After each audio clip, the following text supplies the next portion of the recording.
منور کرنے والا، اے دلاں تے خودی دے زنگ اتار، اے دلاں نو اپنی یاد دے نال مطمئن اور مسرور کرنے والا ایک نظر کرم بھی فرما، اساڈے ستے دلاں نو بیدار کر، اساڈے موئے دلاں نو زندہ کر، یا اللہ ساڈے دلاں دی اکھیاں کھول تاکہ تیرے کلام پڑھیے سوچیے اور عمل کریے۔ اللہم ارنا الحق حقا وارنا الباطل باطلا سبحانک فقنا عذاب النار۔ بسم اللہ الرحمن الرحیم۔ فرمایا محبوب سبحانی قطب ربانی سیدنا شیخ عبدالقادر جیلانی قدس اللہ سرہ،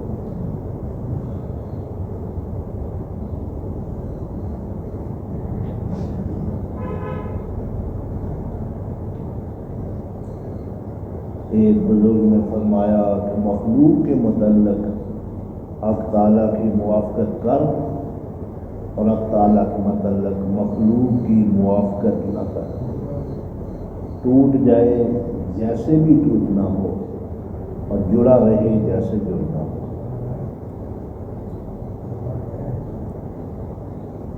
تیرا شیطان اور تیری ہوا و طبیع اور تیرے بدکار دوست تیرے دشمن ہیں، بس ان سے بچ کہ تجھ کو ہلاکت میں نہ ڈال۔ علم سیکھ تاکہ ان کو معلوم ہو کہ ان سے دشمنی اور احتیاط کس طرح کرے، پھر سمجھے کہ اپنے رب کی عبادت کیسے کرے، کیونکہ جاہل کی کوئی عبادت قبول نہیں ہوتی۔ نبی صلی اللہ علیہ وسلم سے روایت ہے جس نے جہالت کے ساتھ اللہ کی عبادت کی تو اس کا بگاڑ اس کی سنوار سے زیادہ ہوگا۔ جاہل کی عبادت کسی قابل نہیں بلکہ وہ سر تا پا بگاڑ اور پوری ظلمت میں ڈوبی ہوئی ہے، اور علم بھی بلا عمل کے مفید نہیں ہوتا، اور عمل اخلاص کے بدون فائدہ نہیں دیتا۔ جو بھی عمل بلا اخلاص کے ہوگا وہ نہ مفید ہوگا نہ قبول۔ جب تو عالم ہوگا اور عمل نہ کرے گا تو نہ علم تجھ پر حجت بنے گا۔ نبی صلی اللہ علیہ وسلم سے روایت آپ نے فرمایا کہ جاہل کو ایک بار عذاب ہوگا اور عالم کو 10 مرتبہ۔ جاہل کو تو صرف اسی پر کہ علم کیوں حاصل نہ کیا، اور عالم کو اس پر کہ اپنے علم پر عمل کیوں نہ کیا۔ علم سیکھ اور عمل کر اور سکھا، یہ تیرے لیے ساری خوبیاں اکٹھی کر دے گی۔ جب تو علم کا کوئی کلمہ سنے گا اور اس پر عمل کرے گا اور اسے دوسروں کو سکھائے گا تو تجھے 2 ثواب ملیں گے، ایک ثواب سیکھنے کا، دوسرا ثواب سکھانے کا۔ دنیا اندھیری ہے اور علم اس کا نور ہے، بس جسے علم نہیں وہ اندھیرے میں ٹکریں مارتا پھرے گا، اور جتنا سنوارے گا اس سے زیادہ بگاڑ دے گا۔ اے علم کی مدعی، تو اپنے نفس و ہوا اور شیطان کے ہاتھ سے مت لے، اپنے وجود کے ہاتھ سے لے اور اپنے ریا و وفا کے ہاتھ سے مت لے۔ تیرا زور ظاہری ہے اور باطن میں رہو۔ یہ زور باطل ہے جس پر تجھ کو سزا دی جائے گی۔ تو تعالیٰ سے جہالت کرتا ہے کہ صورت زیادہ کسی بناتا ہے، حالانکہ وہ تیری خلوت و جلوت اور تیرے قلب کے حالات سے واقف ہے۔ اس کے نزدیک خلوت و جلوت کوئی چیز نہیں۔ یوں کہہ کہ ہائے شرم، ہائے افسوس، ہائے رسوائی۔ اب تعالیٰ میرے دن رات کے جملہ افعال پر مطلع ہو رہا ہے اور دیکھ رہا ہے، اور میں اس کے ملاحظہ سے شرماتا نہیں۔ اپنی بے حیائی سے توبہ کر اور فرائض کو ادا کر، اور محرمات سے باز آ کر اس کا قرب چاہ۔ ظاہری اور باطنی گناہوں کو چھوڑ اور ظاہری نیکیاں کر کہ اس سے اس کے دروازہ تک پہنچے اور اس کے قریب ہو جائے گا۔ تو تجھے محبوب بنا لے گا اور پھر اپنی مخلوق کا محبوب بنا لے گا۔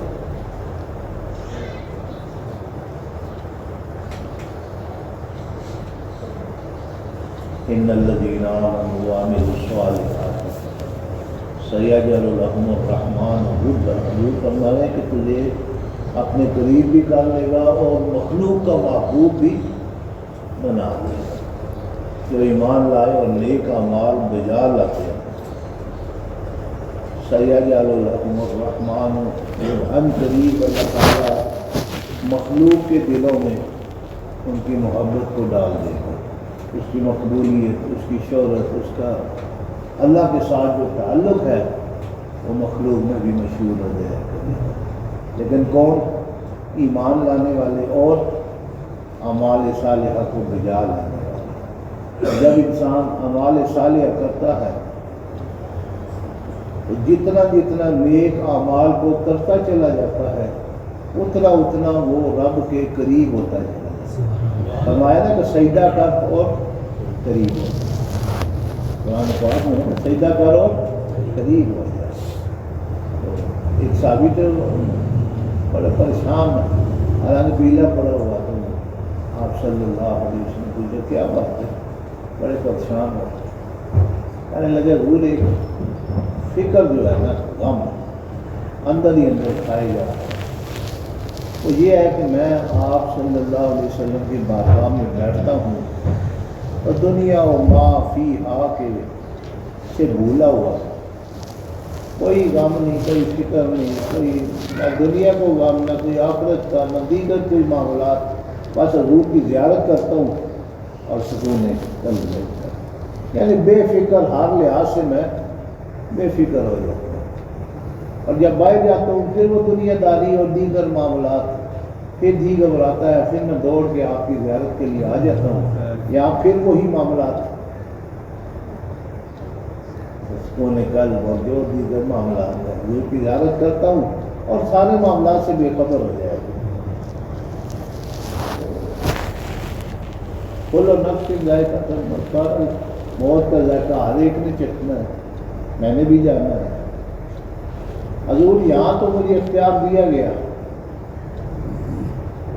کہ جب میں گھر جاتا ہوں دنیاوی معاملات، بال بچوں کا جو معاملہ پورا کیا پھر آ گیا، اب جنت میں کیا ہوگا؟ آخرت میں آپ تو مقام محمود پر ہوں گے، جنت الفردوس کے سب سے اعلیٰ درجے پر آپ فائز ہوں گے، اور میں کس درجے میں ہوں گا؟ تو یہی فکر اور غم مجھے کھائے جا رہا ہے کہ جب جی کرتا تھا یہاں تو زیارت کر لیتا تھا، ادھر کیا کرے گا؟ آپ مسکراتے ہیں۔ بعض روایات میں ہے کہ مفسرین لکھتے ہیں کہ وَمَن يُطِعِ اللَّهَ وَالرَّسُولَ فَأُولَٰئِكَ مَعَ الَّذِينَ أَنْعَمَ اللَّهُ عَلَيْهِم مِّنَ النَّبِيِّينَ وَالصِّدِّيقِينَ وَالشُّهَدَاءِ وَالصَّالِحِينَ وَحَسُنَ أُولَٰئِكَ، یہ اللہ تعالیٰ کے رسول کی اطاعت کرے گا، فرما برداری کرے گا، کیا ہوگا؟ نبیوں، صدیقوں، شہیدوں اور صالحین کے ساتھ۔ آپ نے فرمایا کہ کوئی ایسا کر آئین نہیں، کثرت اس طرح کر کہ شہیدوں کی کثرت کیا تو میرے ساتھ ہی ہو، یعنی جو بھی اللہ تبارک و تعالیٰ یعنی سجدے کرتا ہے تب سب سے پہلے وہ رب کے قریب ہوتا ہے، اور جو رب کے قریب ہو گیا بلا حیل و حجت وہ نبی پاک صلی اللہ علیہ وسلم کے قریب۔ قُلْ إِن كُنتُمْ تُحِبُّونَ اللَّهَ فَاتَّبِعُونِي يُحْبِبْكُمُ اللَّهُ، فرما دیجیے تحبون اللہ، آپ اے لوگوں اگر تم کو اللہ سے محبت ہے تو کیا کرو؟ یعنی محبت کس سے ہے؟ فَاتَّبِعُونِی، کیا کرو؟ میری اتباع کرو، میرے ساتھ پہلے محبت رکھو گے، تو محبت رکھو گے تو اعمال ہو سکتے۔ آپ کسی کی نقل کرنا چاہیں تو جبراً آپ نقل نہیں کر سکتے، جبراً کسی کی اطاعت نہیں کر سکتے، جبراً آپ کسی کے سامنے نہیں جھک سکتے، جب تک کہ دل کے اندر ایک محبت، ایک انس، ایک الفت نہ پیدا ہو۔ اگر وہ الف محبت الفت ہوگی تو آپ وہ نقل اتاریں گے، اگر وہ نہیں ہوگا تو جبراً شاید کچھ وقت کے لیے آپ کر لیں۔ ایسا دفتری اوقات ہے، انسان کی یہ یونیفارم پہن کے اب پہن لیں گے، گھر آ کے اب ہر شے اتار کے، اگر دھوتی کرتا پہنتے ہیں تو ہر شے اتار کے پھر پھینک گے اور اس اپنے لباس میں، اور اگر محبت ہوگی تو پھر اسی لباس میں رہیں گے۔ کوشش کریں گے سوتے وقت بھی وہی نظام چلتا ہے، لیکن وہ چیز کب حاصل ہوگی جب دل کے اندر ایک محبت ہے، اور محبت ہی کروایا کرتی ہے، لیکن مجازی محبت ہے، کسی کے ساتھ محبت ہو گئی تو انسان کوشش کرتا ہے، نہ دن دیکھتا ہے نہ رات، بلکہ عزت کی بعض دفعہ پرواہ بھی نہیں کرتا، تو اسی میں لگن اور مگن اور وہ لگا رہتا ہے، اور 24 گھنٹے اسی خیال میں لگا ہوا ہے کہ کسی طرح وہ وصل حاصل ہو جائے، کسی طرح وہ معاملہ میرا درست ہو جائے۔ تو ادھر بھی وہی معاملہ ہے، 24 گھنٹے اسی کام میں لگے ہوئے ہیں، حضور کی سنتیں، حضور سے محبت، اور ایسے کام جو نبی پاک صلی اللہ علیہ وسلم کے قریب پر کرنے والے، اور آپ صلی اللہ علیہ وسلم کے قریب ہونے کے لیے درود پاک کی کثرت، اور اللہ کے قریب ہونے کے لیے کیا چیز ہے؟ سجدے، اور سجدے کیا چیز ہے؟ یہ نبی پاک صلی اللہ علیہ وسلم کا سب سے پسندیدہ ترین جو عمل ہے وہ ہے نماز۔ فرمایا کہ 3 چیزیں میری محبوب بنائی گئی، خوشبو ہوتے اور میری آنکھوں کی ٹھنڈک نماز۔ آپ نے کیا فرمایا؟ کیا کر؟ کثرت، سجدوں کی کثرت۔ قل ان کنتم تحبون اللہ فاتبعونی، میری اتباع کرو، پھر کیا ہوگا؟ نتیجہ کیا نکلے گا؟ یحببکم اللہ، اللہ تعالیٰ تم سے محبت کرنے لگے گا۔ اچھا گئے کدھر تھے؟ رب کے حضور، یا اللہ ہم تو اس سے محبت کرتے ہیں۔ اللہ کیا فرماتے ہیں؟ نہیں، ٹھیک ہے محبت ہے، لیکن میری محبت کے لیے ایک شرط ہے، تم محبت لے کے آئے ہو نا، تو میری محبت کے لیے ایک شرط ہے۔ وہ کیا شرط ہے؟ میرے محبوب کی اتباع کرو، اطاعت کرو، آپ کی لائی ہوئی شریعت پر عمل کرو۔ جب تم اس میں کامل ہو جاؤ گے، جتنا جتنا تم اس پر عمل کرتے چلے جاؤ گے، کیا ہوگا؟ یحببکم اللہ، اللہ تم سے محبت کرنے لگے گا۔ یعنی یہ تھے ہم محبت کرنے، الٹا ہمیں محبت مل گئی، نصیب ہو گئی، لیکن اس کی پھر درمیان میں کیا رکھا؟ یعنی رب کو بنانا ہے تو حضور کی ذات کو راضی کرنا، اگر حضور راضی ہو گے تو رب بنا گیا۔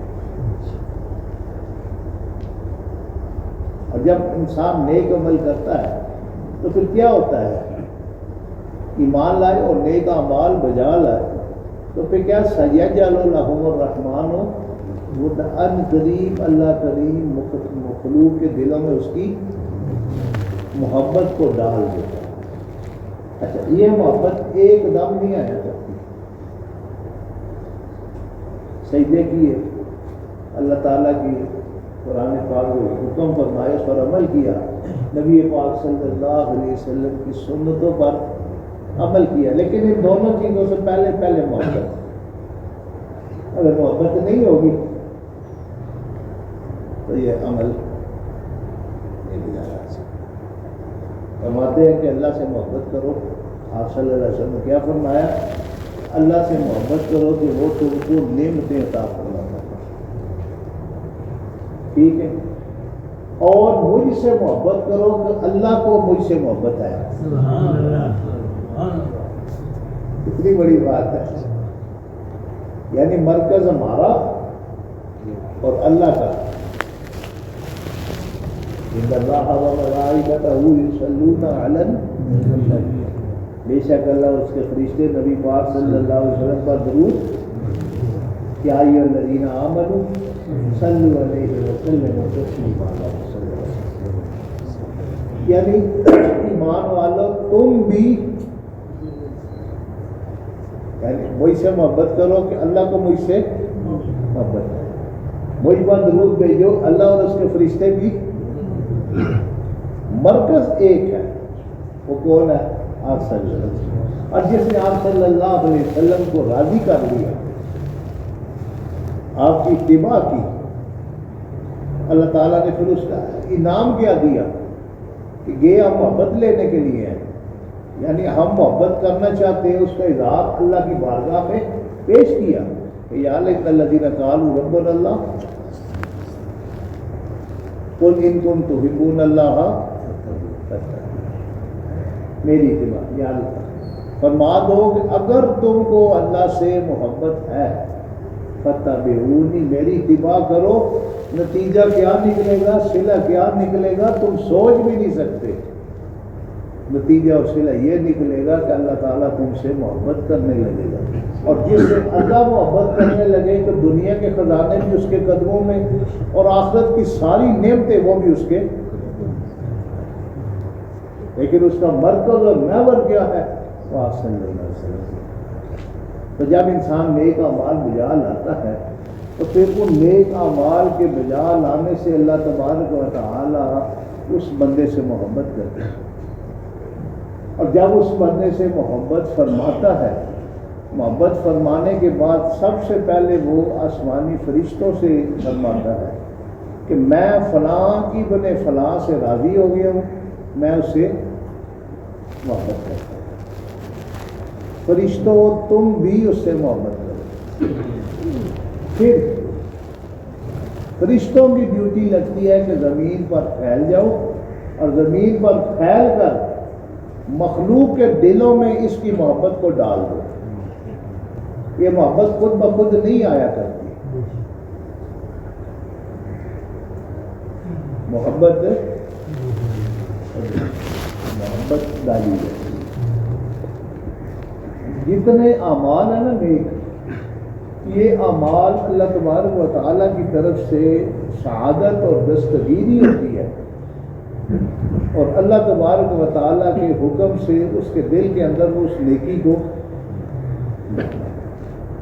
اور جتنے بد اعمال ہیں ان بد اعمالیوں کو شیطان وسوسے کے ذریعے دل کے اندر خون کے ساتھ گردش کر رہا ہے، اس کو ڈالتا ہے۔ اور جو اللہ کے بندے ہوا کرتے ہیں، ان عبادی، جو میرے بندے ہیں، کون؟ میرے عبد دیگر، عبد ہو چیزیں دیگر، ما سراپا انتظار او منتظر، کہ عبد اور چیز ہے اور عبد ہو، میں ہر وقت انتظار کرتا ہوں کہ کب کرم نوازی ہو، اور وہ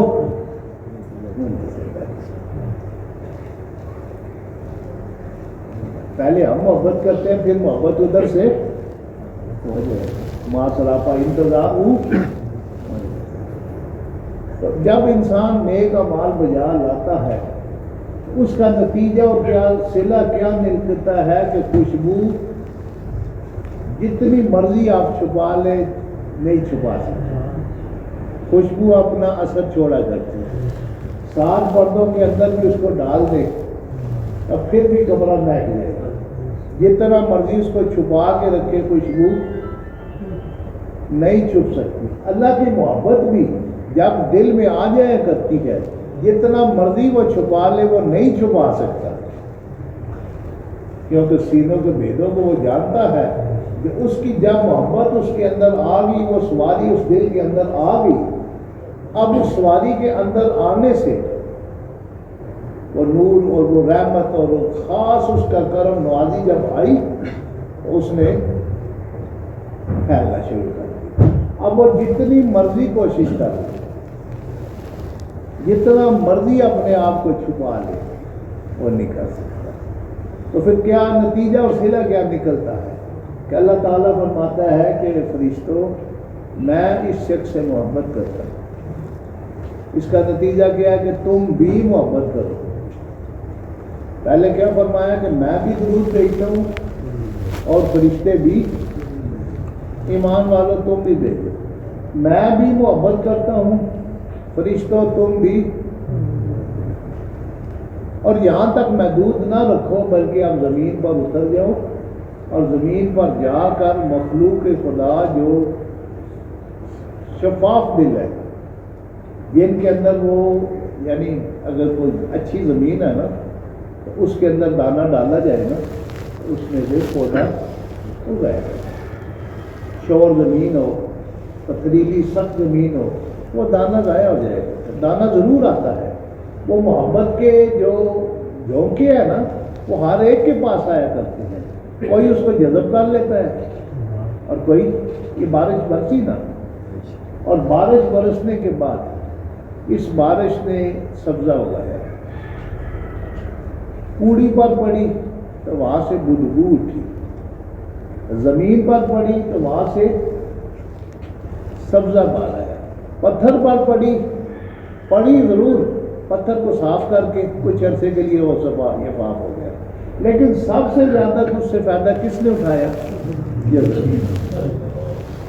اور جو جتنی زیادہ گوڈی والی صاف ستھری زمین تھی اس زمین نے سب سے زیادہ فائدہ اٹھایا، اور پھر اس میں درخت پیدا ہوئے اور تناور درخت پیدا ہوئے، اور کیسے تناور؟ جہاں 100 فٹ کے درخت پیدا ہو گیا۔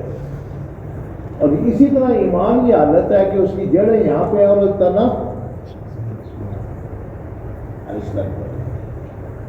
تو فرماتے ہیں کہ جب تم کرو گے نا نیک اعمال تو خیال کرنا کہ اب تم چھپ نہیں سکتے، کیونکہ رب کے نزدیک تمہارا تو ایک مقام بن گیا، تم چاہتے ہو، تم مٹتے جا رہے ہو، تم سجدہ ریز ہو چکے ہو، اپنے سر کو جھکا دیا ہے، لیکن وہ تمہارے جھکے سر کو جھکا نہیں رہنے دے گا۔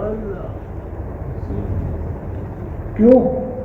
من تواضع للہ، جو اللہ کے لیے جھکا کرتا ہے، رفعہ اللہ، اللہ اس کو پکڑ کے بلند کرتا ہے۔ اب کہاں ایک 5-6 فٹ کا بندہ کسی کو اٹھائے اور کہاں میرا رب اس کو اٹھائے، دونوں کا مقابلہ ہے۔ دنیا دار کسی کو کچھ دینے پہ آئے تو کیا دے گا؟ 100,000 50,000 لاکھ 2 لاکھ 10 لاکھ 20 لاکھ کیا دے دے گا؟ لیکن جب مالک دینے پہ آئے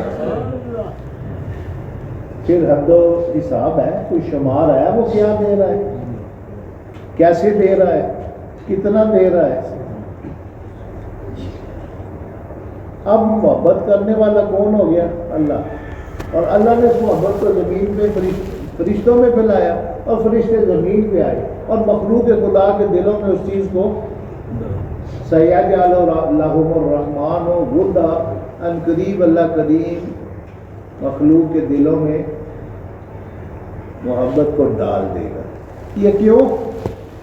ان الذین قالوا ربنا اللہ ثم استقاموا، جب ربنا اللہ کہہ دیا پھر اس پر ڈٹ گئے، آندھی آئی، طوفان آئے، جتنا مخلوق نے اکھاڑنے کی کوشش کی، شیطان نے پورا زور لگایا، ان عبادی لیس لک علیہم سلطان، جو میرے بندے ہیں ان پر تیرا تسلط، تیرا زور، کوئی طاقت نہیں چلے گی، کوشش کر کے دیکھ لیں۔ کیوں؟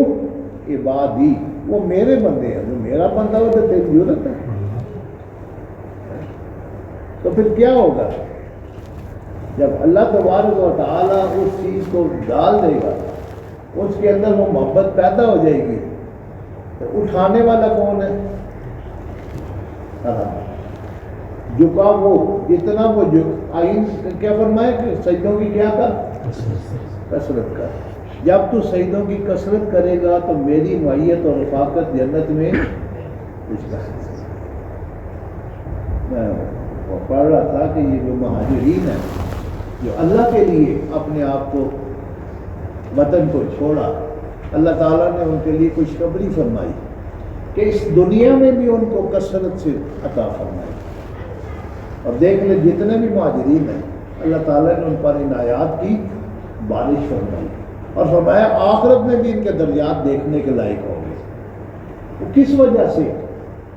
کہ انہوں نے اپنا وطن، اپنا مال، اپنی جان، اپنی اولاد، اپنی عزت، اپنی آبرو، اپنا ہر شے کس کے لیے چھوڑا؟ اللہ کے لیے۔ اور جب اللہ کے لیے اس کو چھوڑا تو اللہ نے فرمایا کہ میں تمہیں خالی نہیں رہنے دوں گا.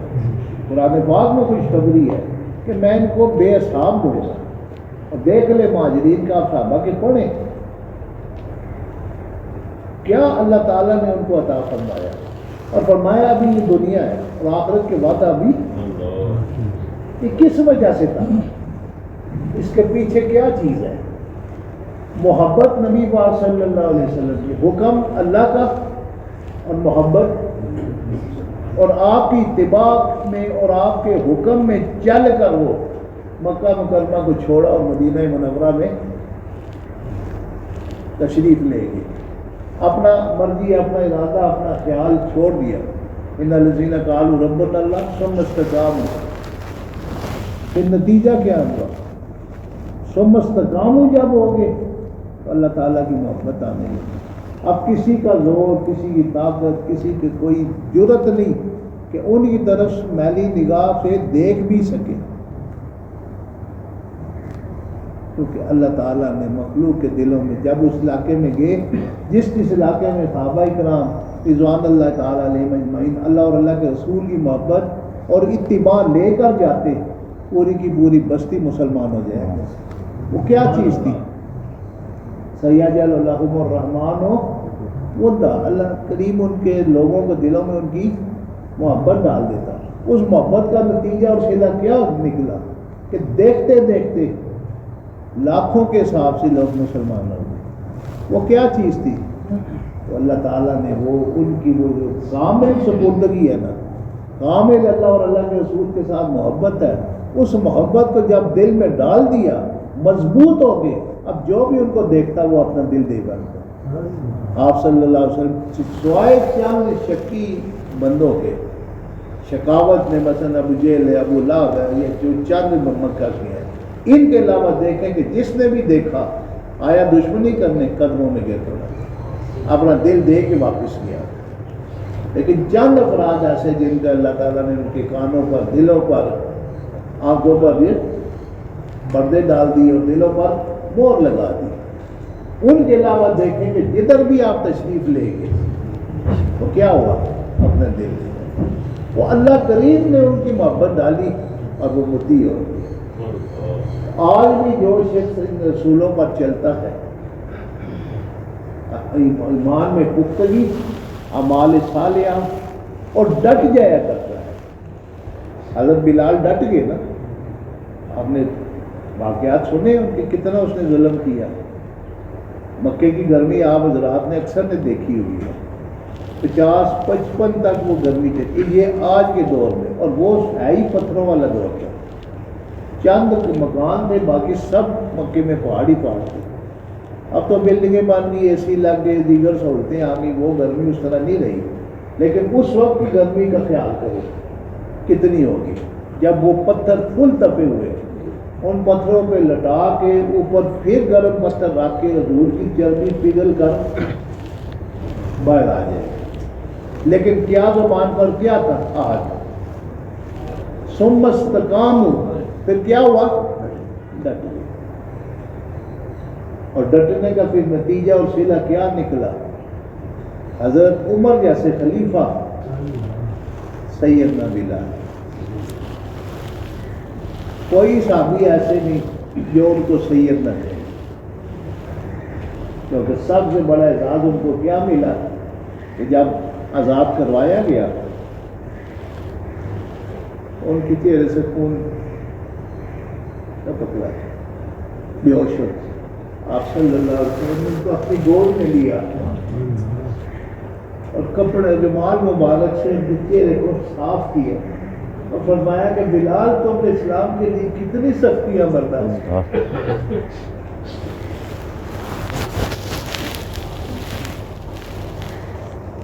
کیا اعزاز اور کیا اکرام ہے ان لوگوں کے لیے کہ گود کس کی ہے؟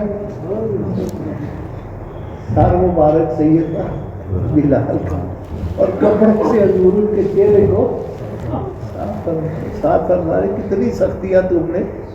صحیح ہے. یہ کس چیز کا نتیجہ تھا؟ ثم استقاموا، بس ڈٹ جاؤ. اگر وہ سختیاں آتی حضرت بلال ہٹ جاتے وہ گود مصطفیٰ صلی اللہ علیہ وسلم نصیب ہوتی، وہ الفاظ نصیب ہوتے کہ تم نے بڑی سختی، وہ بے قراری آتی کہ چلو ابو بکر آگے بڑھو اور ان کو خرید کے لے کے آؤ، وہ چیزیں آتی؟ کیوں آئی وہ چیزیں؟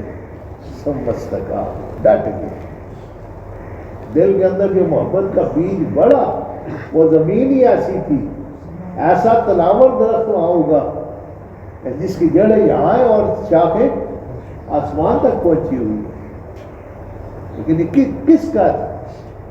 غلام ہو گیا، جو روح کا غلام ہو گیا، دل دے دیا اس نے، بس بک گیا، اپنا آپ اس نے بیچ دیا، جب بک گیا اب اپنا راہ کیا، نتیجہ کیا؟ کعبے کی چھت پر چڑھ کر پھر اذان دی۔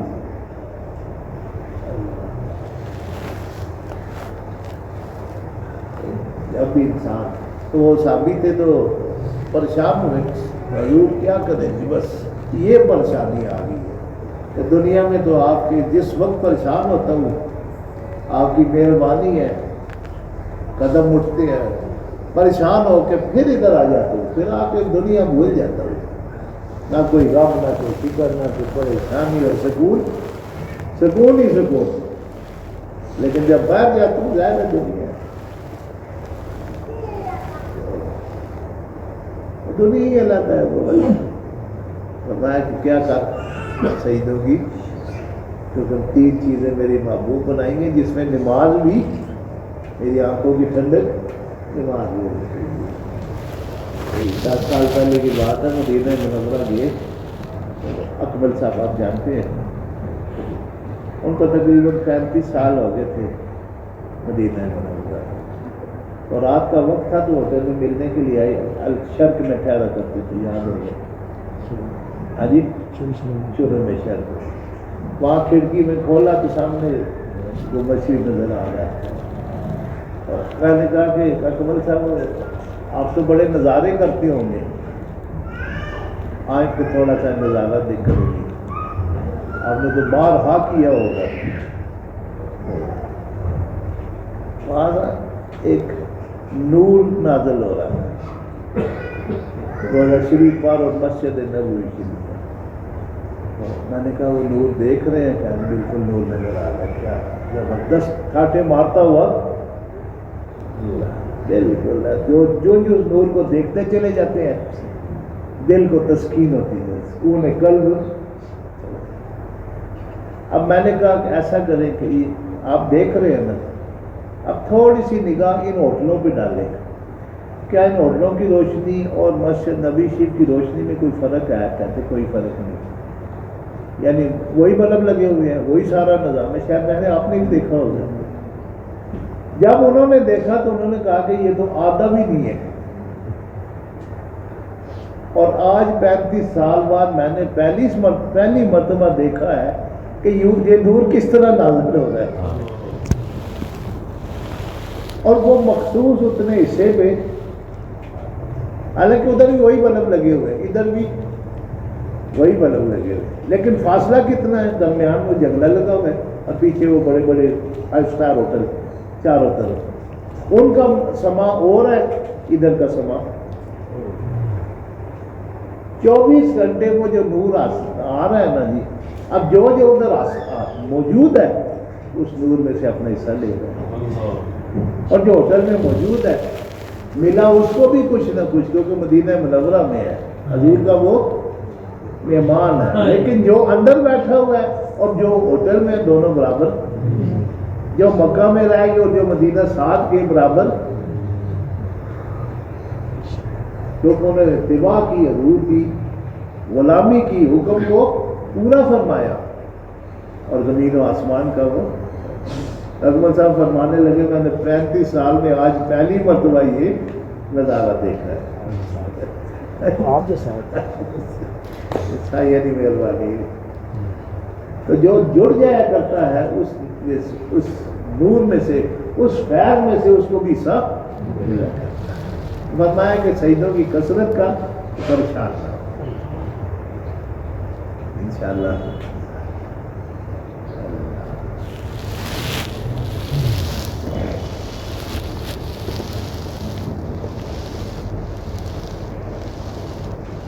اپنی بے حیائی سے توبہ کر اور فرائض کو ادا کر.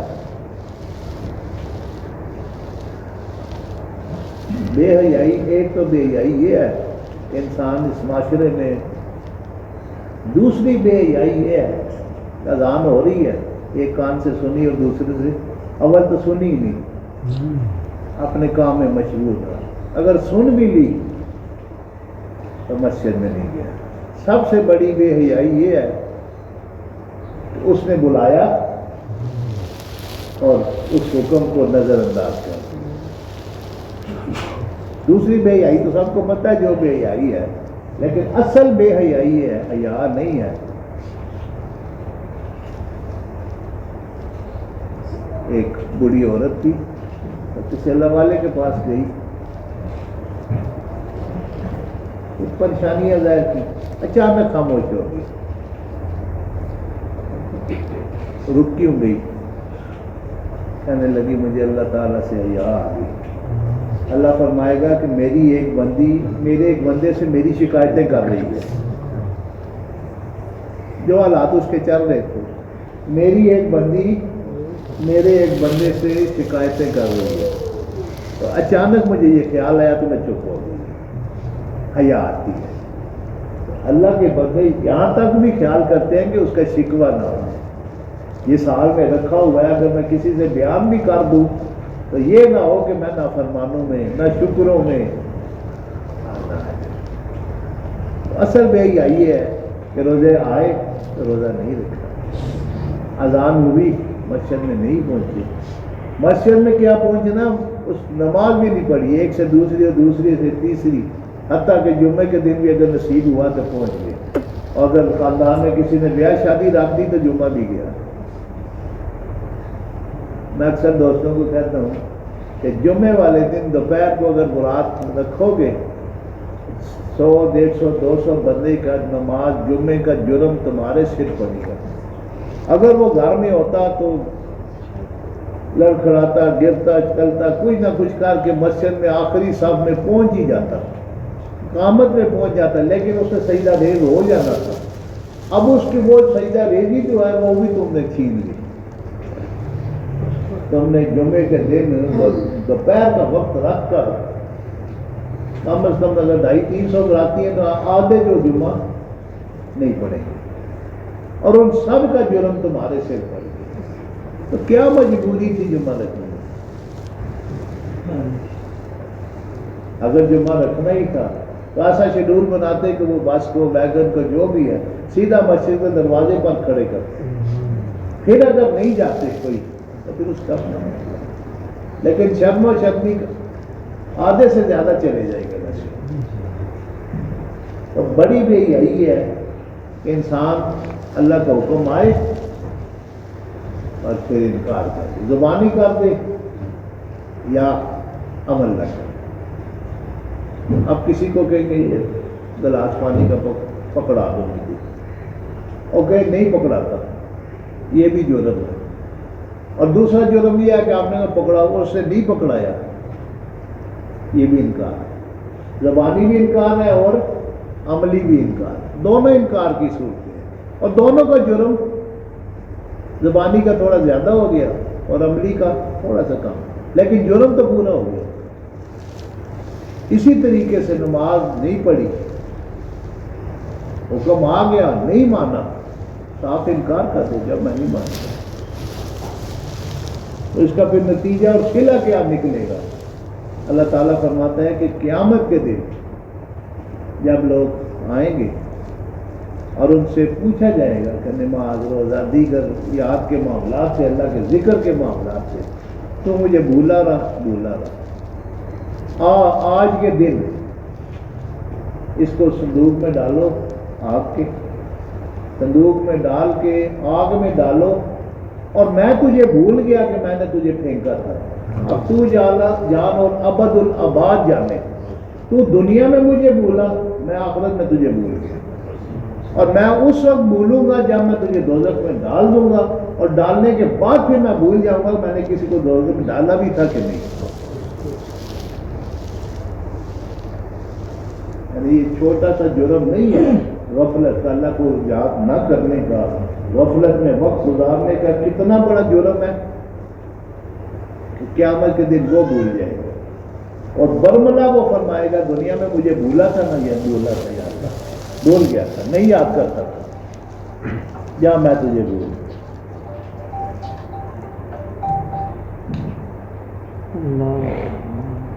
اپنی بے حیائی سے توبہ کر اور فرائض کو ادا کر، اور محرومات سے بات آ کر اس کا قرب چاہ۔ اللہ اللہ، ظاہری باطنی گناہوں کو چھوڑ اور ظاہری نیکیاں کر کے اس کے دروازہ تک پہنچے اور اس کے قریب ہو جائے گا، وہ تجھے محبوب بنا دے گا اور اپنی مخلوق کا محبوب بنا دے گا۔ پھر اول خود تو اسے محبت کرے گا، پھر اس محبت کو مخلوق کی طرف منتقل فرما دے گا۔ جب اللہ اور اس کے فرشتے تجھ سے محبت کریں گے تو ساری مخلوق تجھ سے محبت کرے گی، بجز کافروں اور منافقوں کے، وہ تیری محبت کے بارے میں اللہ کی موافقت نہ کریں گے۔ ابھی یہ عتیق صاحب گئے تھے داتا صاحب اس پر،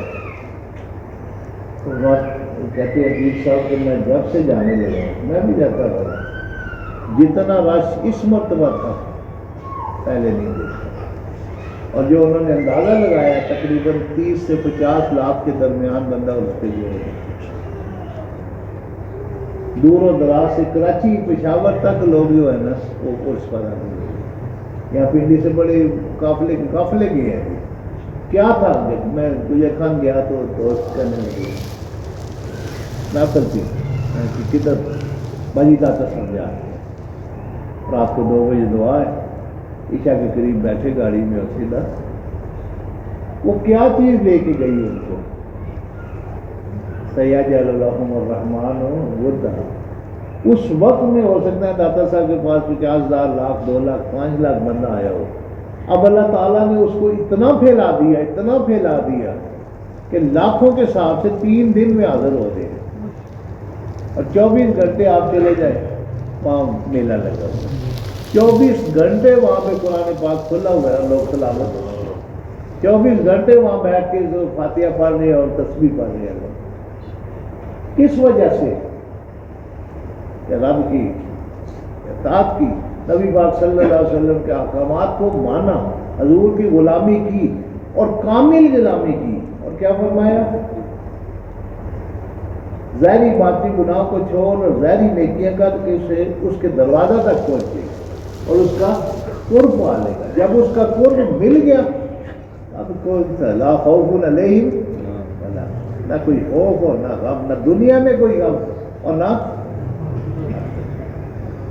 دیکھ رہے ہیں کہ کس وجہ سے گئے، وجہ یہ تھی کہ وہ اللہ کے ایمان لائے اور اعمال صالحہ ایسے بجا لائے جیسے بجا لانے کا حق تھا۔